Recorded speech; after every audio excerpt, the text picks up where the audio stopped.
बिस्मिल्लाहिर्रहमानिर्रहीम। इय्याका नअबुदु व इय्याका नस्तईन। अल्लाहुम्मा आइन्नी अला ज़िक्रिका व शुक्रिका व हुस्नि इबादतिक। आमीन। सदक़ल्लाह। अस्सलाम वालेकुम, मैं हूं MTL और आप देख रहे हैं MTL टीवी। यकीनन इस वक्त भी हमारे मुल्क में हालात जिस नहज पर जा रहे हैं वो कहीं से भी हौसला अफजा नहीं। एक तरफ हुकूमत है, दूसरी तरफ पाकिस्तान तहरीक इंसाफ है और एक कोने में हमारी मुक़्तदरा है, इस्टेब्लिशमेंट। अब मुक़्तदरा और हुकूमत एक तरफ है और पाकिस्तान तहरीक इंसाफ और कुछ छोटी मोटी जमातें अलग। 26 नवंबर को जो कुछ हुआ वो पाकिस्तान की तारीख का एक बदतरीन वाक़या करार दिया जा रहा है और ये पाकिस्तान की तारीख में पहला मौका था जब पाकिस्तानी मुजाहिरीन पर, सियासी कारकुनान पर सियासी एहतजाज के दौरान स्नाइपर फायरिंग करवाई गई। अब लोग लापता भी हैं, 12-14 लोगों की शिनाख्त हो चुकी है, वो डिक्लेयर हो चुके हैं जो पाकिस्तान तहरीक इंसाफ ने शुरू किया है। अभी तक वो जो 12 लोग जिनकी लाशें मिली हैं उनकी FIRs अभी तक नहीं काटी गई। पाकिस्तान तहरीक इंसाफ ने बहैसियत पार्टी तो उस पर कुछ नहीं कहा, लेकिन इनफरादी तौर पर सत्ती साहब जो कोटली सतिया के थे और खाकान अब्बासी साहब की पार्टी से उनका ताल्लुक था, उनकी शहादत हुई। उनकी तरफ से एक दरख्वास्त आई कोसार थाने में जिसमें नामजद किया गया वज़ीर आज़म, वज़ीर दाखिला, IG police, SSP, SSP operations. Police ने FIR काटने से इनकार किया, वो कोर्ट में चली गई। दूसरी तरफ अगर हम ये देखें कि वो तमाम सियासी पार्टियां जो इस वक्त असेंबली में है, असेंबली में नहीं है, लेकिन हुकूमत का हिस्सा नहीं है, वो तमाम इस वक्त हुकूमत के तर्ज अमल को गलत करार दे रही है। हुकूमत बौखलाई हुई है और इस बौखलाहट में हुकूमत ने एक काम तो ये किया, वज़ीर आज़म साहब ने शुरू किया था ये काम कि एक तरफ हम सारा का सारा जो उन्होंने क्रेडिट था, बुनियादी तौर पर तो वो क्रेडिट बना रहे थे, वो क्रेडिट उन्होंने आर्मी चीफ को दे दिया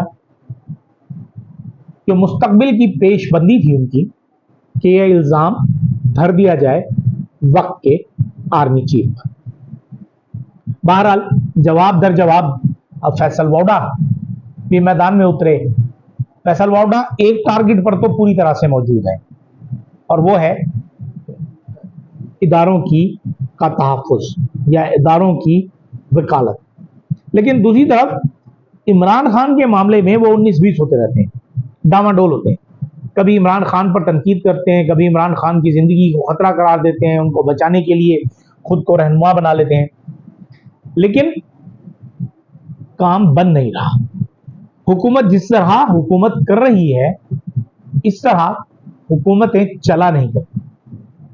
अवाम पाकिस्तान पार्टी के चेयरमैन साबिक वज़ीर आज़म शायद खाकान अब्बासी ने आज एक प्रेस कॉन्फ्रेंस भी की जिसमें उन्होंने कहा कि ये हालात अच्छाई की तरफ नहीं जा रहे और उन्होंने उसमें जो स्पेशली खुसूसन जो जिक्र किया वो जिक्र किया इस्लामाबाद में पश्तूनों पर होने वाले ज़्यादतियां, कि जो शख्स पश्तो बोलने वाला है उन्हें पकड़ लो। अच्छा, ये लाइसेंस फॉर करप्शन इन्हें मिल गया है इस्लामाबाद पुलिस को और इस सारे खेल में वो अरबों रुपए कमा लेंगे। एक आदमी उठाया, उसे दहशतगर्दी के पर्चे से डराया कि लाख, 2 लाख, 3 लाख, 5 लाख, जितनी उसकी इस्तेताअत हो, आपने वो पैसे ले लिए, बंदा छोड़ दिया।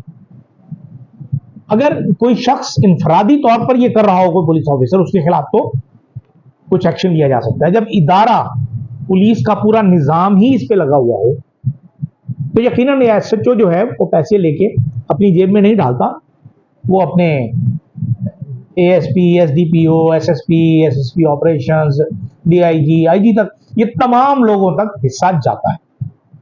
मतलब ये कि हमारा इदारा पूरा का पूरा जो है इस्लामाबाद पुलिस का, वो इस वक्त माल बनाने में लगा हुआ है।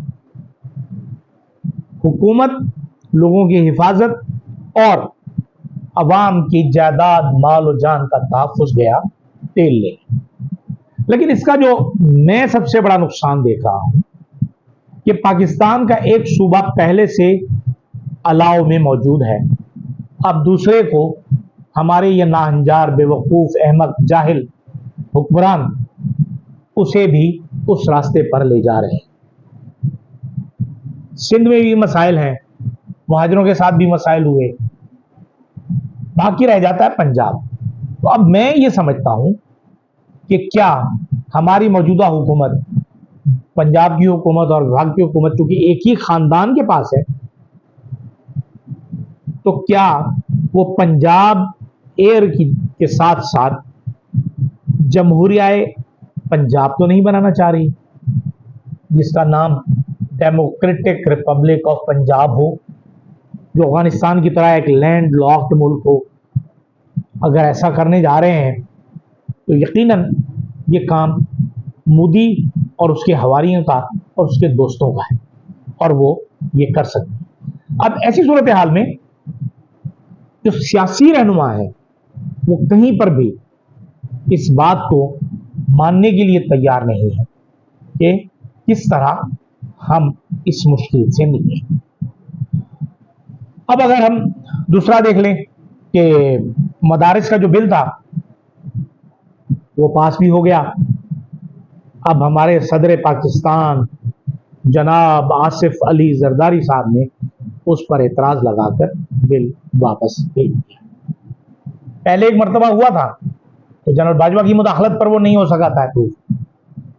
अब यकीनन जो लोग बिल पास करवाने में माहिर हैं वही बिल रोकने में भी एक्सपर्ट हैं।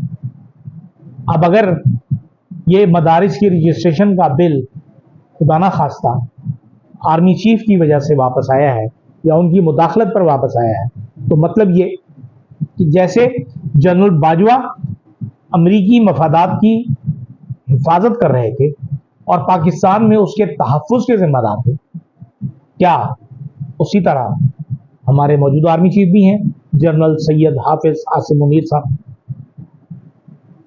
अगर ऐसा है तो इससे ज्यादा बदनसीबी और बदकिस्मती हमारी नहीं हो सकती। लेकिन अगर ये बिल मसाइल का शिकार होता है और ये कानून नहीं बनता तो पाकिस्तान में एक अपोजिशन तो पाकिस्तान तहरीक इंसाफ की है मौजूद, दूसरी तरफ JUI भी मैदान में उतरेगी। तो सिर्फ JUI नहीं उतरेगी, जो हमारा बरेलवी मकतबा फिक्र है या जो अहले तशय्यो हैं वो भी उतरेंगे, क्योंकि उन तमाम के मफादात पर ज़र्ब पड़ेगी जो मदारिस रजिस्ट्रेशन बिल है।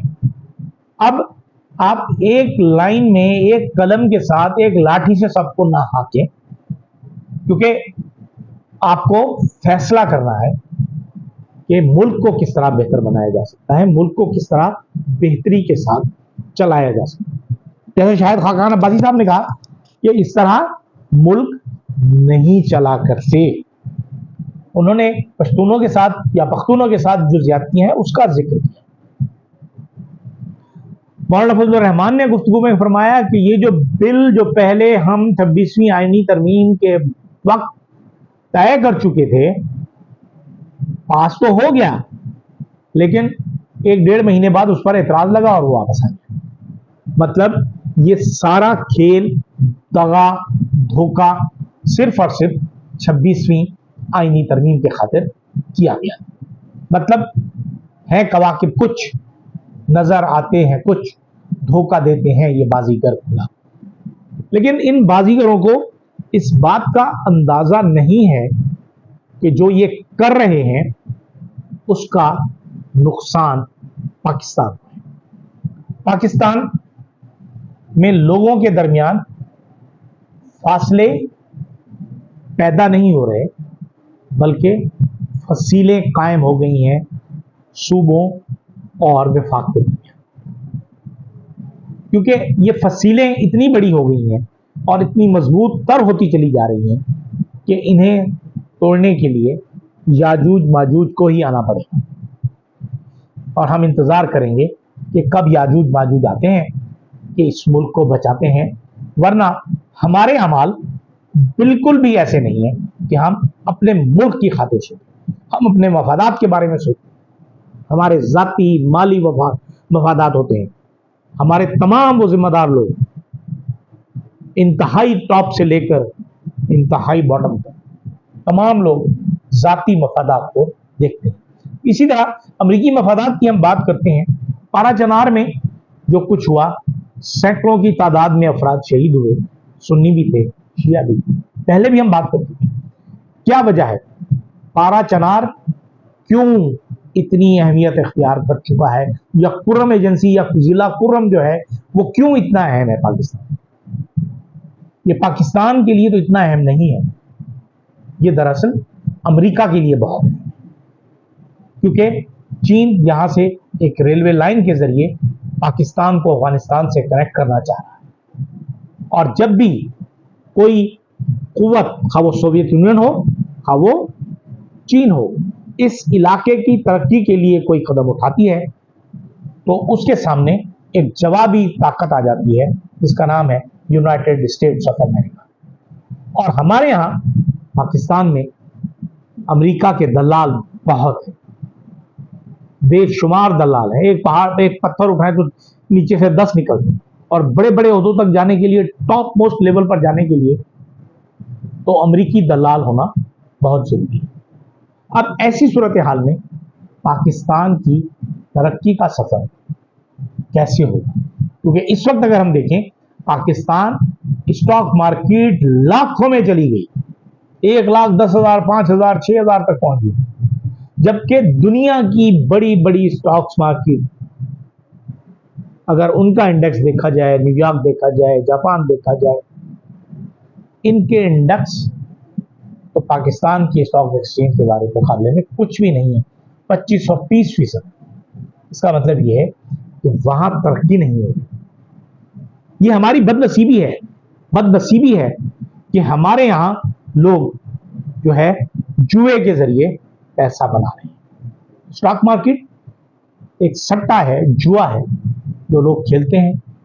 वो जब तेजी में खेलते हैं तो तेजी होती है, जब मंदी होती है। अच्छा, इन लोगों के जो बड़े बड़े ब्रोकर्स हैं, इन्हें तो ये पता होता है कि कल कौन सा शेयर कहां तक जाएगा, और वो वहां आते हैं और अपने शेयर्स को ऊपर ले जाते हैं, नीचे वाले उस पर खरीद लेते हैं, और जब ऊपर पहुंच जाते हैं तो बेच देते हैं। और जब वापस आते हैं तो इसे भी इनकी जबान में भाटा, गालिबन भाटा मारना कहते हैं। कि आपको पता है कि आज जो है ये 10 रुपए या 8 रुपए कम होगा, तो सुबह के सेशन में हाई लेवल पर आपने सौदे कर दिए, और शाम को जब 10 रुपए कम हो गया तो आपने उस पर खरीद के अगली पार्टी को दे दी। और ये सब कुछ डॉक्यूमेंट्स में होता है, फिजिकली कुछ नहीं है। तो क्या पाकिस्तान की मईशत इसमें तरक्की करेगी? पाकिस्तान जुए के जरिए हासिल किया गया, या जुए खेल खेल के हम पाकिस्तान को बचाएंगे? पाकिस्तान जुओं से नहीं बचेगा। पाकिस्तान अगर बचेगा तो नेक नियति, खुलूस और अज़्म मुसलसल से बचेगा। क्योंकि जब तक हम इसके लिए मेहनत नहीं करेंगे, जब तक पाकिस्तान की हर ईंट को अपनी ईंट नहीं समझेंगे, पाकिस्तान के हर इदारे को अपना इदारा नहीं समझेंगे, उस वक्त तक ये मुल्क तरक्की नहीं कर सकता। और मौजूदा सूरत हाल में जो मौजूदा हुक्मरान हैं, इनके बारे में तो हमारी मुसल्लह अफवाज और हमारी एस्टेब्लिशमेंट एक मरतबा नहीं, 2-2, 3-3 मरतबा कह चुकी है कि ये पाकिस्तान के दुश्मन है, इन्होंने पाकिस्तान को लूटा है।